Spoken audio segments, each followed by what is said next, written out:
नमस्कार, आप देख रहे हैं सुर्खियां अखबार की। आपके साथ मैं हूं चारुल शर्मा।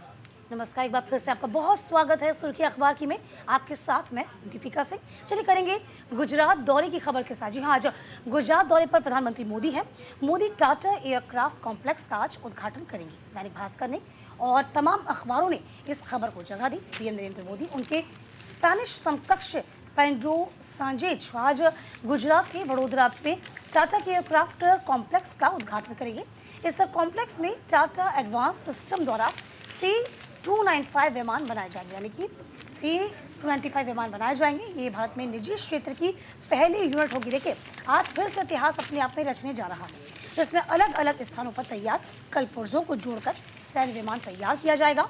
गुजरात यात्रा के दौरान पीएम मोदी अमरेली में 4,900 करोड़ रुपए से अधिक की विकास परियोजनाओं का शुभारंभ करेंगे। पीएम कार्यालय बयान में कहा कि समझौते के तहत 40 विमान वडोदरा संयंत्र में बनाए जाएंगे, जबकि विमानन क्षेत्र की कंपनी एयरबस 16 विमान आपूर्ति करेगी। बिल्कुल, देखिए खबर जो है इसे दैनिक भास्कर समेत तमाम अखबारों ने प्रमुखता से दिखाया है। कल भी हमने इस बारे में अपडेट आपको दिया था कि प्रधानमंत्री नरेंद्र मोदी गुजरात जा रहे हैं। गुजरात के दौरे पर किस तरह से ये दौरा जो है वो खास रहने वाला है, क्योंकि देखिए प्रधानमंत्री यहाँ टाटा एयरक्राफ्ट कॉम्प्लेक्स का उद्घाटन करने वाले हैं और स्पेन के जो प्रधानमंत्री हैं पेड्रो सांचेज, वो भी उनके साथ रहने वाले हैं। इसी के साथ दोनों नेता सोमवार सुबह एयरपोर्ट से टाटा एडवांस सिस्टम फैसिलिटी तक 2.5 किलोमीटर एक लंबा रोड शो भी करने वाले हैं और उद्घाटन के बाद प्रधानमंत्री मोदी और पेड्रो प्रतिष्ठित लक्ष्मी विलास पैलेस के दरबार हॉल में लंच करेंगे। इसके साथ ही द्विपक्षीय वार्ता भी होने वाली है। तो कुल मिलाकर आप देख सकते हैं कि किस तरह से ये जो दौरा है ये खास रहने वाला है और खासकर गुजरात के लिए सैन्य विमानों के लिए एक निजी क्षेत्र की एक बड़ी फाइनल असेंबली लाइन यानी FAL भी है। पीएम मोदी ने अक्टूबर 2022 में इसकी आधारशिला रखी थी। तो 2022 में इसकी आधारशिला रखी गई थी, उसके बाद अब ये बनकर तैयार है जिसका उद्घाटन होना है। प्रधानमंत्री नरेंद्र मोदी इसमें शामिल रहने वाले हैं। तो जाहिर सी बात है, देखिए कहीं ना कहीं ये जो पूरा का पूरा कह सकते हैं एयरक्राफ्ट तैयार होगा, ये अपने आप में एक बड़ी उपलब्धि होगी। और ये पहले भी कल आपको बता दें कि आपने कुछ देखा होगा, कल मन की बात कार्यक्रम में भी तमाम बातों का भी जिक्र किया गया था और कहा गया कि ये अब देखिए हर चीज़ में, चाहे वो एनिमेशन की बात हो या फिर हम कह सकते हैं ग्लोबल पावर हाउस की बात हो, उसमें कहीं ना कहीं जो भारत है वो लगातार आगे बढ़ता जा रहा है। और इसी के क्षेत्र में आज का जो ये कह सकते हैं कि 2.5 किलोमीटर लंबा रोड शो होगा। इस रोड शो के कई मायने भी होंगे, जो कि जाहिर सी बात है कि एक कदम और विकास के पथ पर अग्रसर हो रहा है भारत। चलिए खबरों में आगे बढ़ते हैं।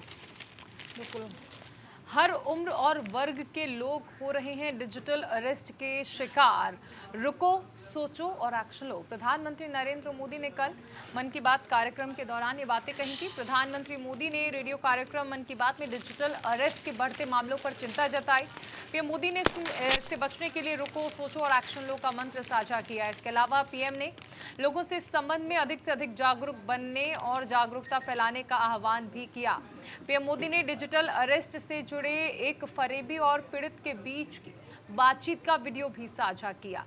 प्रधानमंत्री ने कहा कि कोई एजेंसी ना तो धमकी देती है और ना ही वीडियो कॉल पर पूछताछ करती है, ना ही पैसों की मांग करती है। पीएम ने दर्शकों को विस्तार से बताया कि इस प्रकार के फरेब करने वाले गिरोह कैसे काम करते हैं और कैसे खतरनाक खेल को अंजाम तक पहुंचाते हैं। दरअसल इंटरनेट के तेजी से बढ़ते उपयोग के बीच डिजिटल अरेस्ट फरेब का एक बड़ा जरिया बनता जा रहा है और इसमें किसी शख्स को ऑनलाइन डराया जाता है कि वो सरकारी एजेंसी के माध्यम से अरेस्ट हो गया है और उसे जुर्माना देना होगा। कभी कभी तो परिवार के सदस्य के नाम पर भी कुछ लोगों को डिजिटल अरेस्ट किया जाता है।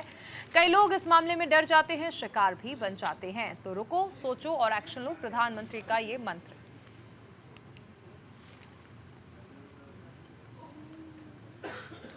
तो प्रधानमंत्री नरेंद्र मोदी ने मन की बात कार्यक्रम के जरिए कल ये अहम जानकारी जो है वो साझा की थी। इसके साथ ही एक वीडियो साझा किया था प्रधानमंत्री ने, जिसमें उन्होंने डिजिटल अरेस्ट के बारे में सभी को जागरूक किया था और उन्होंने प्रधानमंत्री की ओर से ये कहा गया कि ऐसे मामले जो होते हैं डिजिटल अरेस्ट के, वो दरअसल आपको इस तरह से डरा देंगे। आपकी सबसे पहले तो सारी जानकारी उनके पास होती है, फिर वो आपको टाइम लिमिट देते हैं और वो ये दिखाते हैं कि आपके कोई करीबी जो हैं वो परेशान है, वो खतरे में है और इसीलिए बहुत कम टाइम होता है जिसमें आप सोच समझ नहीं पाते हैं और इसी वजह से ये मामले जो हैं वो बढ़ रहे हैं, फ्रॉड के मामले होते हैं। प्रधानमंत्री ने मन की बात कार्यक्रम में इसका जिक्र किया और उन्होंने ये कहा कि देखिए ऐसे मामले में ये लोग अक्सर ऐसे आपको कॉल करेंगे, लेकिन कभी भी कोई भी सरकारी एजेंसी इस तरह से कॉल नहीं करती है। सीबीआई के नाम पर, आरबीआई के नाम पर आपको कॉल करेंगे, लेकिन कोई भी सरकारी एजेंसी कभी ऐसे कॉल नहीं करती है। इसलिए रुकिए, सोचिए और फिर निर्णय लीजिए। देखिए, पीएम ने ये कहा कि 3 चरण हैं, इन 3 चरणों को आप समझेंगे ना तो इस पूरे सिंडिकेट से आप बच पाएंगे। क्योंकि आपने हाल ही में तमाम मामले देखे थे। सबसे पहले जो हाल ही मामला आया था वो आगरा से आया था। आगरा में किस तरीके से एक महिला के पास फ़ोन आता है, महिला डर जाती है, उसको कहा जाता है कि उसकी बेटी के साथ कुछ गलत किया गया है, वो फ़ोटो वो वीडियो हम वायरल कर देंगे। इसके बाद उस महिला टीचर की मौत हो जाती है, उसे हार्ट अटैक हो जाता है। इसके बाद तमाम बढ़ते हुए मामले सामने आए जिसमें प्रधानमंत्री मोदी ने, देखिए हमेशा से हम कहते हैं कि प्रधानमंत्री मोदी जो समसामयिक मुद्दे होते हैं उसी पर बात रखते हैं, उसी पर लोगों को समझाते हैं, उसी पर विचार विमर्श किया था। 3 यहाँ पे चरण उन्होंने बताए, जैसा कि जिक्र हम लगातार कर रहे हैं कि देखिए रुकिए, आप पहले सोचिए, उसके बाद आप इस पर एक्शन लीजिए। इसके बाद किया, देखिए किस तरीके से साइबर ठगों के तरीके समझाए। कानून में डिजिटल अरेस्ट जैसी कोई व्यवस्था नहीं है, तो ये आपको खुद समझना पड़ेगा, उस मकड़ जाल से आपको खुद बचना पड़ेगा। देखिए ये भी कहा उन्होंने कि ये फ्रॉड करने वाले गैंग कैसे काम करते हैं। कहा पहला दाव होता है आपकी व्यक्तिगत जानकारी, दूसरा होता है आपके बारे में इतनी जानकारी जुटा कर रखते हैं कि आप भी सोचेंगे तो आप भी दंग रह जाएंगे कि फला को इतनी जानकारी कैसे हासिल है। तीसरी बात कही कि आप देखिए, जैसा कि मैंने आपको जिक्र किया था, भय का माहौल पैदा कर देंगे, आपके अंदर डर पैदा कर देंगे। फिर आपके अंदर जब डर पैदा कर दिया जाएगा तो जो कुछ आपसे कहा जाएगा वो आप करने के लिए मजबूर हो जाएंगे। ये होता है डिजिटल अरेस्ट करना, यानी कि पहले आपकी जानकारी जुटा लिया जाएगा, उस पर इतनी कह सकते हैं कि जानकारी इतनी होगी कि आप भी सोचेंगे कि आखिरकार आगे हम क्या करें। इसके बाद आपको पूरी तरीके से हाईजैक कर लिया जाएगा। यही जो बड़ी बात है, प्रधानमंत्री मोदी ने बहुत सरल भाषा में समझाने की कोशिश की है। चलिए आगे बढ़ जाएंगे। मोदी कल लॉन्च करेंगे 70 से ऊपर के बुजुर्गों के लिए स्वास्थ्य बीमा। देखिए, यानी कि आज कल की खबर में छपा हुआ दैनिक जागरण में इस खबर को जगह दी गई है।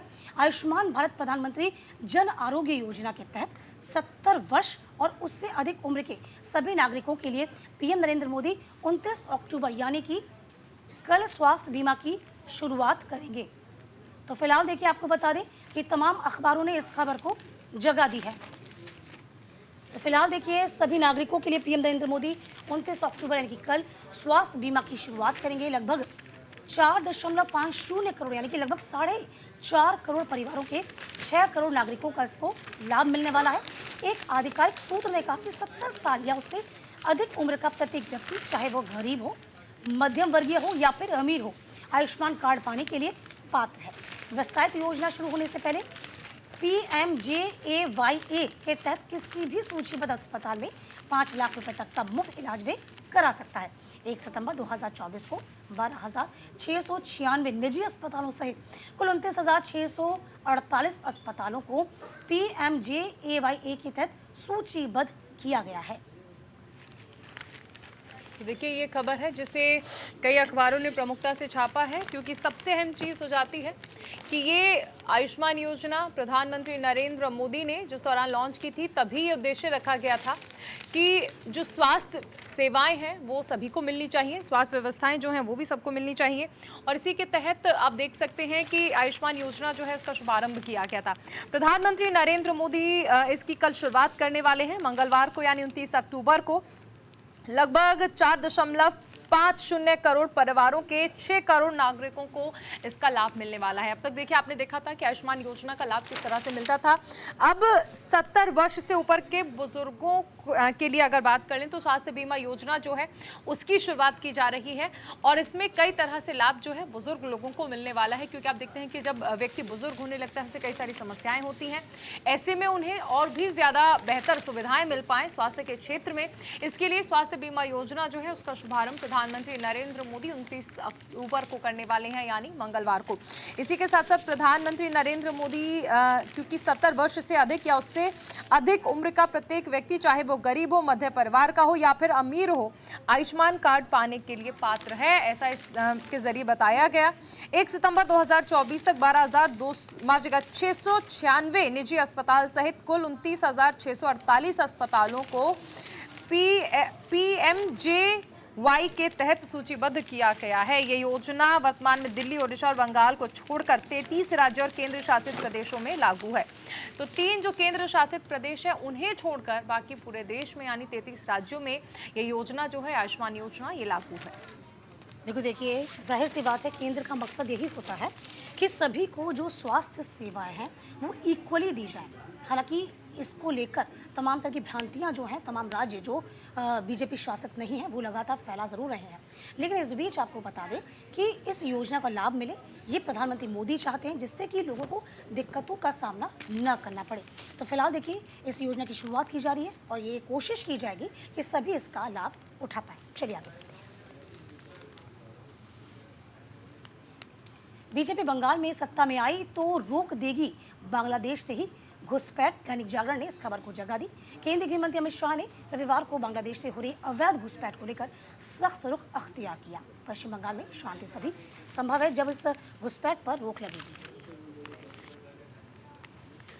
तो गृह मंत्री अमित शाह की ओर से ये बड़ा दावा किया गया। उन्होंने कहा कि 2026 में अगर बीजेपी सत्ता में आती है तो अवैध घुसपैठ पर नियंत्रण लगाया जाएगा। अमित शाह पेट्रापोल भूमि बंदरगाह पर नए यात्री टर्मिनल भवन और कार्गो गेट का उद्घाटन करने पहुंचे थे। इस मौके पर आयोजित कार्यक्रम में उन्होंने पश्चिम बंगाल की सत्तारूढ़ टीएमसी पर तीखे हमले बोले और कहा भ्रष्टाचार के मुद्दे जो हैं वो लगातार यहाँ पर हैं और इन मुद्दों की गृह मंत्री ने आलोचना भी की।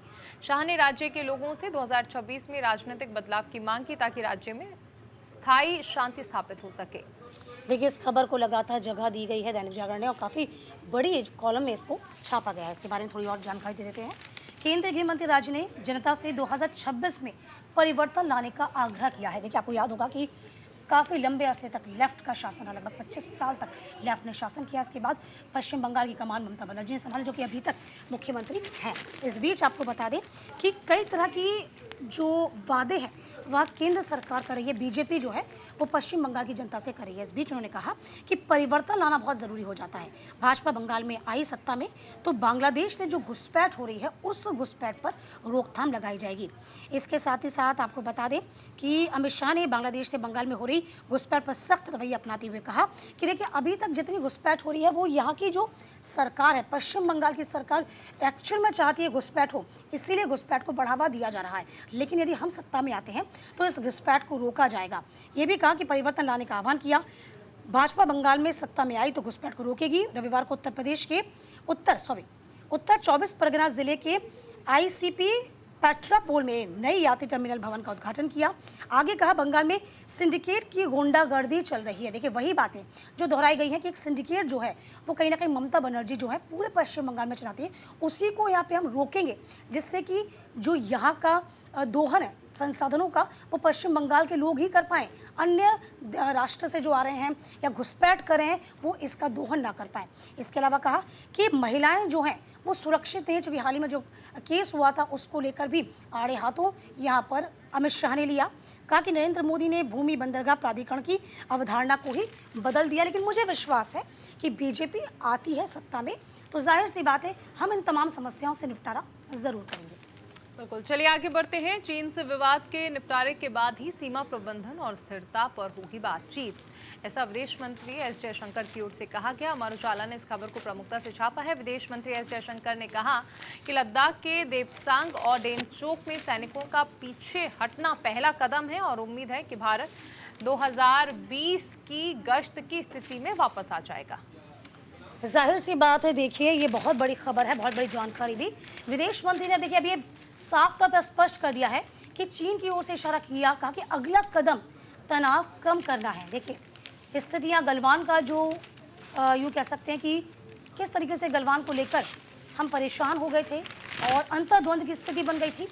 अब इस पर कहीं ना कहीं चीन के विवाद से निपटने के बाद ही सीमा प्रबंधन और स्थिरता होगी।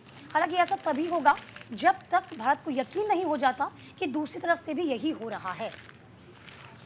बिल्कुल, देखिए ये खबर जो है वो बेहद अहम है और इसीलिए इस खबर को अखबारों में छापा गया है, क्योंकि भारत और चीन के बीच जो रिश्तों में खटास आई थी उसके बाद हमने हाल ही में देखा था कि एलएसी से जो सैनिक थे चीन के वो पीछे हट गए थे और भारत के सैनिक भी। और उसके बाद हमने देखा था कि शिखर सम्मेलन में जो मुलाकात हुई थी प्रधानमंत्री नरेंद्र मोदी की और शी जिनपिंग की, उस मुलाकात से काफ़ी उम्मीदें जगी थी। ऐसे में विदेश मंत्री ने कहा है कि चीन से विवाद के निपटारे के बाद ही सीमा प्रबंधन और स्थिरता पर बातचीत हो सकती है। 26/11 के बाद कोई प्रतिक्रिया नहीं दी गई, अब ऐसा नहीं होगा, ये भी विदेश मंत्री एस जयशंकर की ओर से कहा गया। चीन के साथ एक नए समझौते पर विदेश मंत्री ने दो टूक कहा कि सीमा विवाद के पूर्ण निपटारे के बाद ही भारत और चीन वास्तविक नियंत्रण रेखा यानी एलएसी से जुड़े सीमा प्रबंधन और स्थिरता सुनिश्चित करने पर बात करेंगे। उन्होंने कहा कि लद्दाख के देपसांग और डेमचोक से सैनिकों की वापसी पहला कदम है। तो अभी सिर्फ सैनिक वापस हुए हैं, ये पहला कदम है, ऐसा विदेश मंत्री की ओर से कहा गया। उन्होंने कहा कि लेकिन आगे क्या रिएक्शन रहता है ये उसी चीज पर डिपेंड करता है। चलिए खबरों में आगे बढ़ जाएंगे। पानी के बिल माफ होंगे, केजरीवाल ने इस बात को कहा है और इस खबर को तरजीह एनबीटी अमर उजाला दोनों ने दी है। आम आदमी पार्टी के राष्ट्रीय संयोजक अरविंद केजरीवाल कल वजीरपुर विधानसभा में पदयात्रा के लिए पहुंचे थे, जहां उन्होंने लोगों से फिर कहा कि आपका पानी का बिल बढ़कर आ रहा है तो आपको भरने की ज़रूरत नहीं है। केजरीवाल ने दावा किया है कि फरवरी चुनाव के बाद मैं सभी के पानी के बिल माफ़ करवा दूंगा। उन्होंने कहा कि 10 साल मैंने पूरी ईमानदारी से काम किया है, पूरे देश में कहीं इतने काम नहीं हुए हैं जितने दिल्ली में हुए हैं। सभी को मुफ्त बिजली, अच्छी शिक्षा और इलाज मिल रहा है, लेकिन बीजेपी वाले कहते हैं कि दिल्ली की जनता को कुछ भी फ्री में नहीं देना चाहिए। तो देखिए कुल मिलाकर फ्रीबीज पर सुप्रीम कोर्ट ने तो सख्ती दिखाई ही थी, लेकिन अरविंद केजरीवाल का ये कहना था, क्योंकि अब देखिए चुनाव का वक्त है और ऐसे में दिल्ली में भी चुनाव होने हैं, तो अरविंद केजरीवाल की ओर से ये कहा गया कि अगर आपके पानी के बिल जो हैं जो बढ़कर आ रही हैं तो आपको उन्हें भरने की ज़रूरत नहीं है। मैं जब सरकार में आऊँगा तो फिर ये पानी के बिजली के जो बिल आ रहे हैं ये माफ़ हो जाएंगे। तो आपको पता है कि बिजली के बिल को लेकर भी कहा गया था और अब पानी के बिल को लेकर भी कहा जा रहा है कि अगर ऐसा कुछ है तो आपको बिल भरने की ज़रूरत नहीं है, सरकार में आने के बाद हम इन्हें माफ़ कर देंगे। चलिए आगे बढ़ते हैं। गुरुकुल परंपरा वाले संस्कृत विद्यालय को ही अनुदान होगा, ऐसा मुख्यमंत्री योगी आदित्यनाथ की ओर से कहा गया। उत्तर प्रदेश के मुख्यमंत्री योगी आदित्यनाथ ने प्रदेशवासियों के लिए एक बड़ा ऐलान किया है। इस ऐलान से उन लोगों को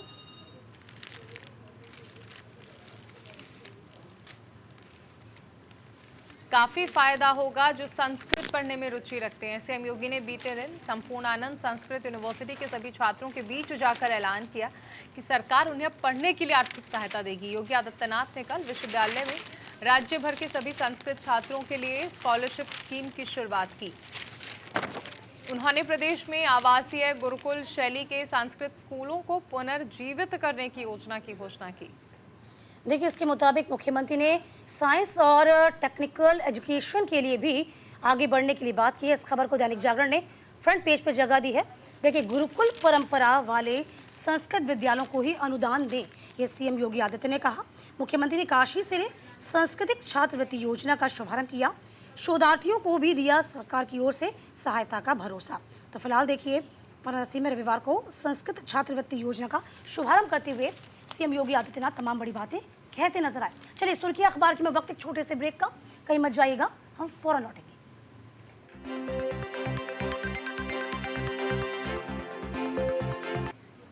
ब्रेक के बाद स्वागत है आपका। चलिए रुक करते हैं एक बार फिर से खबरों का। संघ का संदेश घर घर तक पहुंचाने का आह्वान किया गया। दैनिक जागरण ने इस खबर को प्रमुखता से छापा है। बीजेपी नेता और यूपी के सीएम योगी आदित्यनाथ के हिंदू बटेंगे तो कटेंगे वाले बयान का आरएसएस के सर कार्यवाह दत्तात्रेय होसबोले ने समर्थन किया। उन्होंने कहा कि हिंदू समाज एकता से नहीं डरेगा, एकता से नहीं रहेगा तो इतिहास क्या कहता है। आरएसएस के सर कार्यवाह दत्तात्रेय होसबले ने एक प्रेस कॉन्फ्रेंस में कहा कि मुद्दा यही है, अगर हम जाति समाज क्षेत्र के भेद करेंगे तो कटेंगे ही। हिंदू समाज की एकता संघ के जीवन व्रत में है। हिंदू एकता लोक कल्याण के लिए है, हिंदू सभी के लिए मंगल करेगा और इसीलिए हम हिंदू एकता चाहते हैं। हिंदू एकता को तोड़ने के लिए कई शक्तियां काम कर रही हैं। बिल्कुल, देखिए संघ का ये संदेश है, घर घर पहुंचाने का आह्वान किया। आपको याद होगा किस तरीके से संघ हमेशा से ही सपोर्ट करता आया है और हमेशा कहता है, देखिए सभी धर्म संभाव की भावना तो भारत रखता है, लेकिन हिंदू धर्म को लेकर हमेशा से ही चिंतित नजर आता है। देखिए इसमें कहा, अखिल भारतीय अधिकारियों ने क्षेत्र प्रांत प्रचारकों के साथ ये बैठक करी, कई मुद्दों पर विचार विमर्श किया, चर्चा की। इसी के साथ आपको बता दें, राष्ट्रीय स्वयंसेवक संघ की 2 दिनों की ये बैठक थी, जिसमें अखिल भारतीय कार्यकारी मंडल की बैठक के बाद रविवार को क्षेत्र व प्रांत प्रचारकों की बैठक हुई, जिसमें कार्यकारी मंडल की बैठक में तय किया गया कि कार्य योजना को धरातल पर उतारने पर चर्चा हुई। साथ ही संघ का संदेश शाखा स्तर से घर घर तक पहुंचाने का इस बाबत आह्वान किया गया। ये भी कहा गया कि प्रचारकों की बैठक में संघ के अखिल भारतीय पदाधिकारियों ने पंच परिवर्तन यानी कि कुटुंब प्रबंधन, पर्यावरण संरक्षण, स्वदेशी जीवन शैली, सामाजिक समरसता और नागरिक कर्तव्यों पर चर्चा की, विचार विमर्श किया। बिल्कुल, देखिए ये मथुरा में 2 दिवसीय कार्य रहा था, जिसमें आपने देखा था कि संघ प्रमुख मोहन भागवत भी शामिल हुए थे, दत्तात्रेय होसबले जो हैं वो भी शामिल हुए थे और उन्होंने कहा कि देखिए सबसे अहम चीज़, आपको याद होगा बीजेपी अध्यक्ष जेपी नड्डा का बयान, उस पर भी उन्होंने अपनी राय रखी और उन्होंने कहा कि बीजेपी और आरएसएस के बीच कोई खींचतान नहीं है। उन्होंने ये भी कहा कि अगर कोई छोटी मोटी चोट होती है तो हम उस पर मरहम लगा लेते हैं, लेकिन यहाँ कोई चोट है ही नहीं। आरएसएस ने सबसे ज़्यादा इस चीज़ पर फोकस किया कि जो हमारा मंत्र है उसे लोगों तक पहुंचाने की ज़रूरत है। उन्होंने ये भी कहा कि देखिए गणेश पूजा की बात कर लीजिए, दुर्गा पूजा की बात कर लीजिए, इस पर प्रहार तो किए गए, लेकिन हिंदुओं को एक साथ रहने की ज़रूरत है। जाति, धर्म, क्षेत्र के आधार पर बंटना नहीं है। और आपको सीएम योगी आदित्यनाथ का बयान भी याद होगा, बांग्लादेश हिंसा जिस दौरान चल रही थी उस दौरान सीएम योगी आदित्यनाथ ने कहा था कि अगर बटेंगे तो कटेंगे। इसी चीज पे एक बार फिर से आरएसएस ने भी फोकस किया। चलिए खबरों में आगे बढ़ जाएंगे। शिवसेना ने वर्ली से आदित्य के खिलाफ मिलिंद देवरा को मैदान में उतारा है। दैनिक जागरण ने इस खबर को जगह दी। महाराष्ट्र में सभी दल अपने प्रत्याशियों का नामों का ऐलान करने में जुटे हुए हैं। कल कांग्रेस ने अपने 14 प्रत्याशियों के नाम का ऐलान किया है। इस बीच आपको बता दें तो वहीं प्रदेश की सत्ता में काबिज शिवसेना एकनाथ शिंदे गुट ने 20 प्रत्याशियों की एक सूची जारी की। शिवसेना की दूसरी सूची में पूर्व केंद्रीय मंत्री और राज्यसभा सदस्य मिलिंद देवड़ा को वर्ली विधानसभा क्षेत्र से प्रत्याशी घोषित किया गया। उनका ये मुकाबला शिवसेना यूबीटी प्रमुख उद्धव ठाकरे के बेटे आदित्य ठाकरे से होगा। पार्टी ने पालघर में मौजूदा विधायक का टिकट काट दिया है। तो फिलहाल देखिए अब सभी नामों की घोषणा कर रहे हैं, विचार मंथन किया जा रहा है। अब देखिए मिलिंद को टिकट दिया गया है, आदित्य के खिलाफ ये रणनीति बनाई गई है। इस रणनीति में कितना दम होगा ये सोचने और समझने वाली बात है। हालांकि कहते हैं कि बीजेपी हर एक काम को बहुत सोच समझ के करती है और इस बीच देखिए शिवसेना ने हालांकि ये प्रत्याशी उतारे हैं। इन प्रत्याशियों को लेकर दुगनी चुनौती का सामना कह सकते हैं कि शिवसेना हो गई और बीजेपी हो गई, क्योंकि विधानसभा चुनाव में मुद्दे हालांकि अलग होते हैं। लोकसभा चुनाव का परिणाम उतना सुखद नहीं रहा है। हालांकि देखने वाली बात होगी कि इस नाम को जो उतारा गया है, इस नाम को उतारने में कितना फायदा फिलहाल हो पाएगा और क्या। ये देखिए इस खबर को अमर उजाला ने भी तरजीह दी है इस जगह और वाकई में बहुत बड़ी खबर है महाराष्ट्र की राजनीति से जुड़ी हुई, क्योंकि ये हलचल ज़रूर पैदा करेगी। देखिए इस जगह दी गई है। इस खबर में थोड़ी और डिटेल आपको बता देते हैं। शिवसेना ने आदित्य ठाकरे के सामने मिलिंद को उतारा है। संजय निरुपम व राणे के बेटे को भी टिकट दिया गया है। तो देखिए एकनाथ शिंदे की शिवसेना ने पूर्व मुख्यमंत्री आदित्य ठाकरे के पुत्र ठाकरे के खिलाफ आदित्य के खिलाफ केंद्रीय मंत्री है मिलिंद देवड़ा को मैदान में उतारा है। इधर पूर्व सांसद संजय निरुपम को उत्तर पश्चिम मुंबई लोकसभा क्षेत्र के दिंडोशी सीट से पूर्व केंद्रीय मंत्री भाजपा सांसद नारायण राणे के पुत्र और पूर्व सांसद नीलेश राणा को कुंडाल सीट से प्रत्याशी घोषित किया गया। यहाँ शिवसेना यूबीटी के प्रमुख सचेतक रहे सुनील प्रभु चुनाव लड़ रहे हैं। अब देखिए जरा आप समझिए कि चुनावी मैदान में देवड़ा निरुपम को मैदान में उतारने में मुकाबला और दिलचस्प होने की संभावना है। जैसा कि हम आपसे कह रहे थे कि दोनों ही नेता लोकसभा चुनाव के दौरान कांग्रेस छोड़कर शिवसेना में शामिल हुए। अब इन पर दांव लगाया जा रहा है। इसके अलावा रविवार को 20 प्रत्याशियों की दूसरी सूची जारी करने से पहले मुख्यमंत्री शिंदे और उप मुख्यमंत्री देवेंद्र फडणवीस के बीच सीएम के शासकीय वर्षा बंगले पर 1 घंटे तक अधिक से लेकर चुनावी चर्चा पर बातचीत हुई है। तो फिलहाल देखिए 2 नाम उतारने का मकसद है जो कि कांग्रेस से सीधे शिवसेना में शामिल हुए। इनसे कम से कम ये भी लगेगा कि क्या सीधी चुनौती जो है वह उद्धव ठाकरे को दे पाएंगे, उनके बेटे को दे पाएंगे, ये देखने वाली बात होगी। चलिए आगे बढ़ते हैं खबरों में और अयोध्या की बात कर लेते हैं। एक साथ 25 लाख दीपक से जगमगाने वाली है अयोध्या नगरी। जी हाँ, ये बेहद अहम है क्योंकि अयोध्या में इस बार दीपक की बात कर लें तो 28 लाख दिए, एक साथ 25 लाख दीपक रोशन करने के लिए लगा रहे हैं 28 लाख दिए। तो फिलहाल देखिए तस्वीरें हमेशा की तरह ही इस बार भी विहंगम होंगी। 2 दिन के लिए 80% कमरे बुक हो चुके हैं। देखिए बहुत बड़ी खबर है उत्तर प्रदेश के लिहाज से। योगी सरकार ने इस साल अयोध्या में 8वें दीपोत्सव का भव्य आयोजन कर रही है। इसकी तैयारी चल रही है। इस अवसर पर अयोध्या नगरी को दीपों से रोशन किया जा रहा है। देखिए हमेशा से जब से सीएम योगी आदित्यनाथ सत्ता में आए हैं, उत्तर प्रदेश की सत्ता संभाली है, उन्होंने अयोध्या को ऐसे ही रोशन किया है जैसे कि मानो श्री राम जो है वनवास के बाद अयोध्या लौट रहे हैं। और हमेशा हर साल एक नया कीर्तिमान रचा जाता है। इसकी तमाम तैयारियां पूरी कर ली जा रही हैं। इसके अलावा आपको ये भी बता दें कि नव्य और भव्य मंदिर में पहली दीपावली को अस्मरणीय बनाने की हमेशा से ही ये कोशिश रहती है सीएम योगी आदित्यनाथ की। इस साल सरयू तट पर 25 से 28 लाख दीपक प्रज्वलित किए जाएंगे। ये विश्व रिकॉर्ड बनाने की योजना है। इधर श्री राम मंदिर में विशेष प्रकार के दीपक भी जलाए जाएंगे।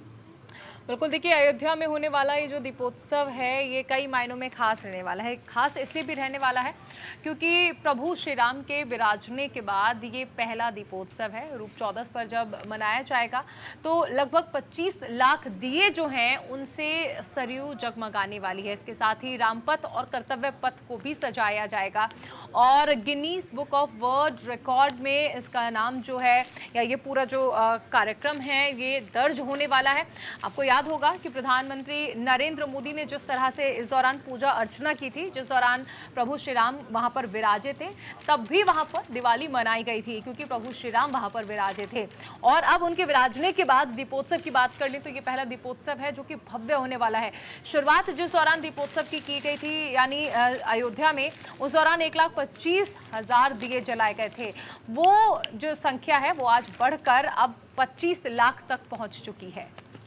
बिल्कुल, देखिए ये वाकई में खबर बहुत बड़ी है। जैसे कि हम बता ही रहे हैं, देखिए हर अखबारों ने, सभी अखबारों ने अमूमन इस खबर को जगह दी है। देखिए हम आपको तस्वीरें भी दिखा रहे हैं। तस्वीर देखिए, साज सज्जा की तैयारियां चल रही हैं। अलौकिक होगी आभा।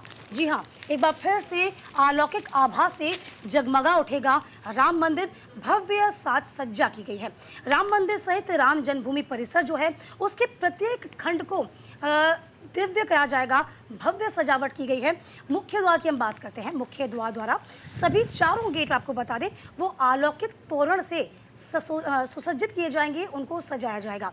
इसके अलावा आपको बता दें कि राम मंदिर रंग बिरंगी रोशनी से तो जगमगाएगा ही। 70 एकड़ के राम जन्मभूमि परिसर में स्थित राम मंदिर से सभी निर्माणाधीन प्रखंडों की भव्य सजावट की गई है।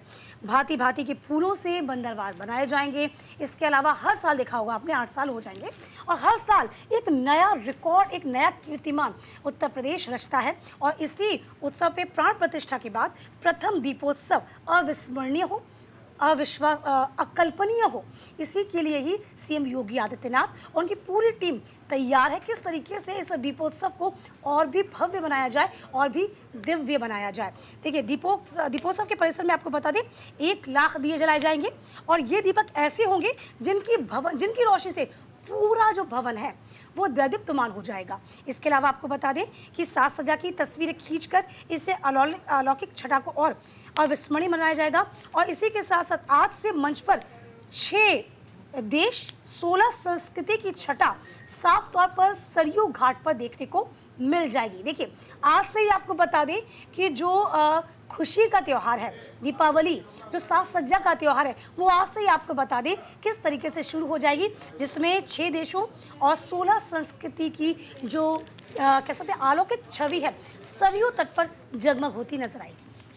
बिल्कुल, देखिए सरयू तट पर बात कर ले, क्योंकि देखिए ये कहा जाता है कि जो भी अयोध्या आता है वो सबसे पहले माँ सरयू के दर्शन के लिए जाता है, स्नान करता है, फिर हनुमानगढ़ी जाता है और उसके बाद जाता है प्रभु श्री राम के दर्शन करने के लिए।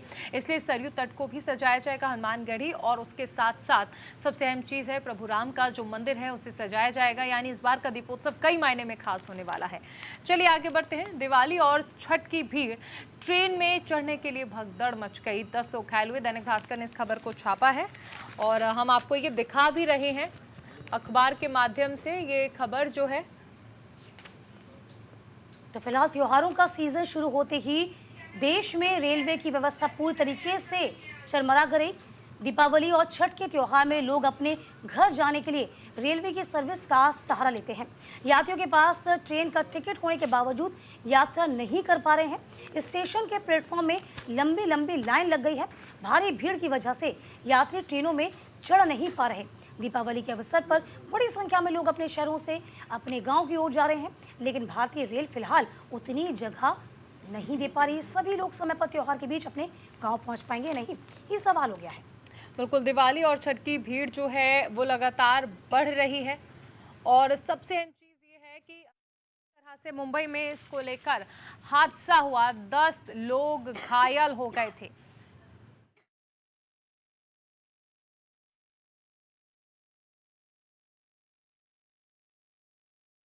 मुंबई के बांद्रा टर्मिनल पर यह हादसा हुआ था। ऐसे में संजय राउत ने भी निशाना साधा। उन्होंने कहा कि रेल मंत्री के पदभार ग्रहण करने के बाद लगभग ऐसे न जाने कितने हादसे हो चुके हैं और न जाने कितने लोगों की जान जा चुकी है, तो क्या इसकी जिम्मेदारी रेल मंत्री लेंगे? और बांद्रा टर्मिनल पर कल जिस तरह से हादसा हुआ, दरअसल दिवाली और छठ की छुट्टियां जो हुई हैं इसमें हर कोई अपने घर जाना चाहता है। घर जाने की होड़ में ये जो अनारक्षित डब्बा था इसमें चढ़ने के लिए ये भगदड़ मची थी।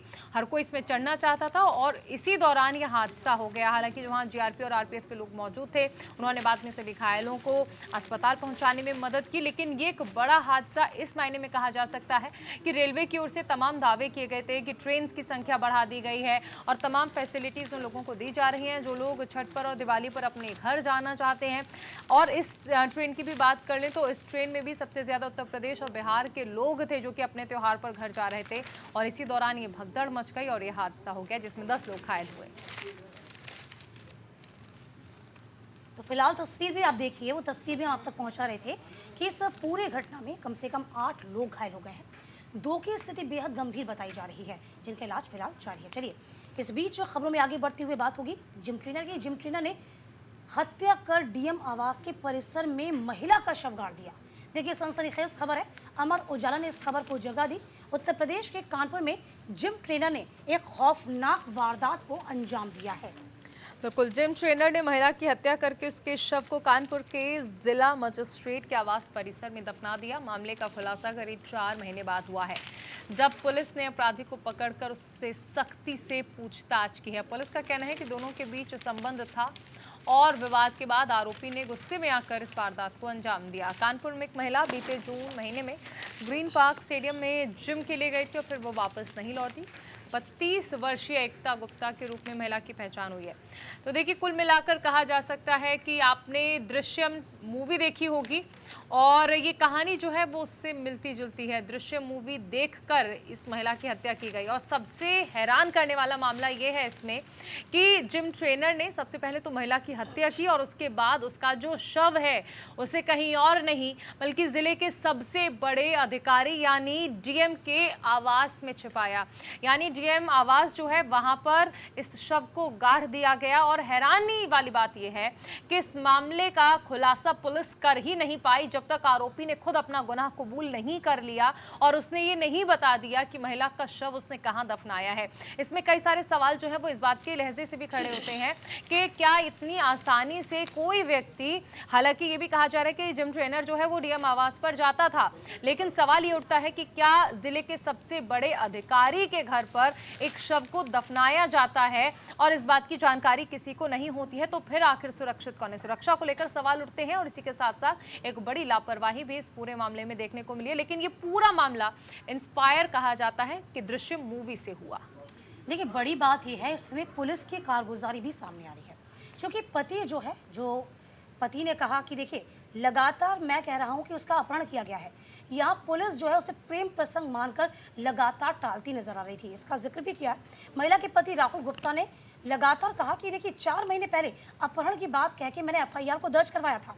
पुलिस प्रेम प्रसंग बताकर मामले को टाल रही थी। लापता होने के अगले दिन कार बरामद हुई तो उसमें टूटा हुआ क्लच, अन्य सामान बरामद हुआ। इसके बाद मैंने पुलिस से कहा कि विमल ने पत्नी का मर्डर कर दिया है, लेकिन इसके बाद भी पुलिस ने उसकी एक ना सुनी और 4 महीने पहले पुलिस कमिश्नर से लेकर सीएम और पीएम तक को पत्र लिखा। उसके बाद आपको बता दें कि कहीं ना कहीं इस पूरे मामले को लेकर तब पुलिस सक्रिय नजर आई है। हालांकि देखिए, किसी भी खबर का, किसी भी मूवी का कैसे लोग संज्ञान ले लेते हैं, ये बड़ा चिंता की विषय है। हालांकि ये पुलिस के लिए सिर्फ गुत्थी ही बन के रह जाती जो पुलिस सुलझा नहीं पाती जब तक जो आरोपी है अपना मुंह नहीं खोलता, अपना जुर्म कबूलता नहीं। बहरहाल खबरों में आगे बढ़ जाएंगे। देखिए, थम नहीं रहा है सिलसिला। जी हाँ, 50 और उड़ानों को बम से उड़ाने की धमकी मिल गई है। अमर उजाला ने इस खबर को जगह दी।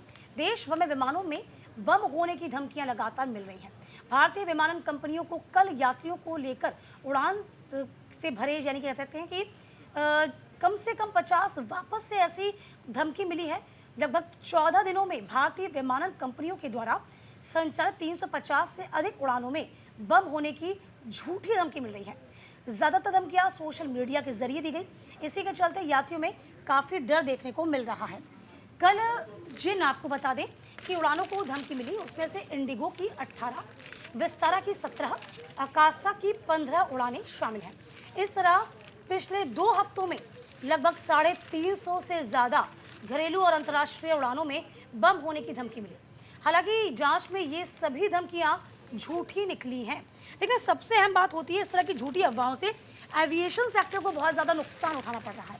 क्योंकि इससे पहले जो धमकी मिली थी, लगभग 650 करोड़ रुपए इन तमाम एयरलाइंस को उठाना पड़ा था। इसके बाद भी आपको बता दें कि धमकियों का जो सिलसिला है वो नहीं रुका है। अब इसके पीछे मकसद लगाया जा रहा है कि आखिरकार ऐसी धमकियां देने के पीछे मकसद आखिरकार क्या है। तो देखिए, सिलसिला जो है वो थम नहीं रहा है और शुरुआत आप देखिए कि स्कूलों में ईमेल्स भेजे गए। सबसे पहले वहाँ से इसकी शुरुआत हुई थी। पहले स्कूलों को धमकी दी जाती थी बम से उड़ाने की, उसके बाद अब ये जो है ये एयरलाइंस में देखने को मिला और एयरलाइंस में देखने को मिला। इसके साथ साथ आप देखिए कि 2 सप्ताह में 350 से अधिक उड़ानों को धमकी मिल चुकी है।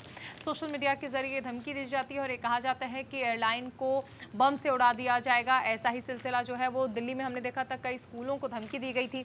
अब अगर इसकी बात कर लें तो 3 भारतीय एयरलाइंस की 50 उड़ानों को रविवार को एक बार फिर से बम से उड़ाने की धमकियाँ दी गई। इनमें आकाशा एयर की 15, इंडिगो की 18 और विस्तारा की 17 उड़ान शामिल है। इंडिगो ने धमकी के बाद पुणे से जोधपुर की उड़ान को अहमदाबाद और कोझिकोड से दमन की उड़ान को मुंबई में उतारा, जिन्हें जांच के बाद रवाना किया गया। ज़्यादातर धमकियां जो हैं वो सोशल मीडिया के जरिए दी जा रही हैं और विमानों को लगातार मिल रही धमकियां रोकने के लिए सरकार अंतर्राष्ट्रीय एजेंसियां, कानून प्रवर्तन एजेंसियां और खुफिया ब्यूरो की मदद ले रही है। तो कुल मिलाकर एक बड़ा नुकसान इससे विमानन कंपनियों को हो रहा है, क्योंकि ये जब धमकियां मिलती हैं तो कई सारी फ्लाइट्स ऐसी होती हैं जिन्हें डाइवर्ट कर दिया जाता है, जिन्हें टेक ऑफ करना पड़ता है, जिस वजह से बड़ा नुकसान तो होता ही है, टाइम और वेस्ट होता है। चलिए अब बात करते हैं पोल्यूशन की, जो इस वक्त दिल्ली एनसीआर के आसपास और दिल्ली एनसीआर में लगातार फैल रहा है। 5 ऐसे शहर हैं जो सबसे ज़्यादा प्रदूषित है दिल्ली एनसीआर में। अमर उजाला सहित तमाम अखबारों ने इस खबर को जगह दी। ग्रेटर नोएडा में प्रदूषण का जो स्तर है दिन ब दिन बढ़ता जा रहा है। कल ग्रेटर नोएडा और नोएडा का जो एयर क्वालिटी इंडेक्स है वो AQI 300 से अधिक हो गया है। उत्तर प्रदेश प्रदूषण नियंत्रण बोर्ड की रिपोर्ट जारी की गई। उसके मुताबिक कल नोएडा का AQI 304, ग्रेटर नोएडा का AQI 312 दर्ज किया गया। ऐसे में कल नोएडा सेक्टर NCR का तीसरा सबसे प्रदूषित शहर माना गया है। वाकई में ये जो वजह है वो साफ तौर पर सामने आ रही है कि आखिरकार लगातार बढ़ता प्रदूषण कैसे रुकेगा, क्योंकि अभी दिवाली भी आएगी और इसी को लेकर अब यहाँ पर चिंता की लकीरें सभी के माथे पर उकेर गई हैं।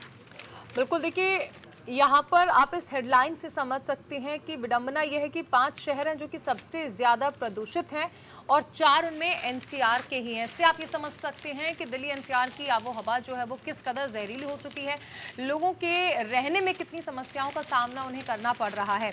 इसमें देखिए दिल्ली नंबर 1 पर है, गाजियाबाद है नंबर 2 पर, ग्रेटर नोएडा और फिर नोएडा।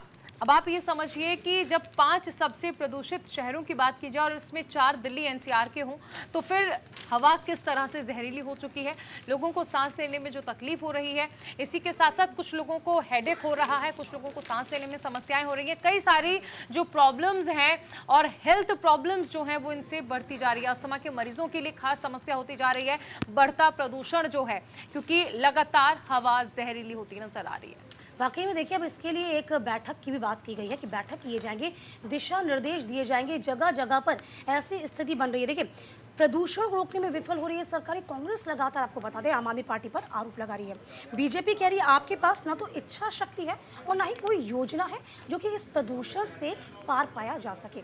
तो फिलहाल आपको बता दें जगह जगह धूल के कण हो रहे हैं, एलर्जी बढ़ती जा रही है जिससे लोगों को बहुत दिक्कतें हो रही हैं। चलिए आगे बढ़ जाएंगे।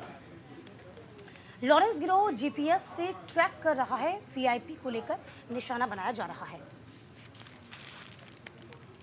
अमर उजाला ने इस खबर को छापा है। गैंगस्टर लॉरेंस बिश्नोई गिरोह ने हत्या, खासकर VIP लोगों की हत्या करने का तरीका बदल लिया है। VIP लोगों को GPS से ट्रैक करते हैं और मनवांछित स्थान पर पहुंचने पर हत्या करवा देते हैं। इस गिरोह के बदमाश अपने शिकार की गाड़ी के नीचे GPS सिस्टम लगा देते हैं। दिल्ली पुलिस की स्पेशल सेल की काउंटर इंटेलिजेंस यानी CI ने 2 दिन पहले जिन 7 शूटर्स को गिरफ्तार किया वो राजस्थान के गंगानगर के पूर्व विधायक राजकुमार गौड़ के भतीजे पहलवान सुनील गौड़ की इसीलिए हत्या नहीं कर पाए थे कि ये उसकी कार में GPS नहीं लगा पाए।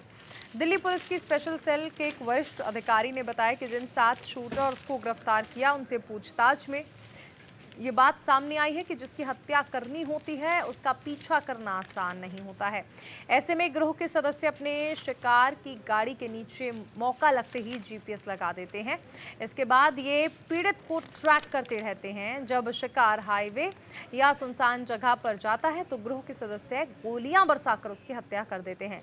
हरियाणा के बहादुरगढ़ में INLD के प्रदेश अध्यक्ष नफे सिंह राठी की हत्या भी इसी तरह से GPS से ट्रैक करके की गई थी। राठी की कार के नीचे GPS सिस्टम लगा दिया गया था।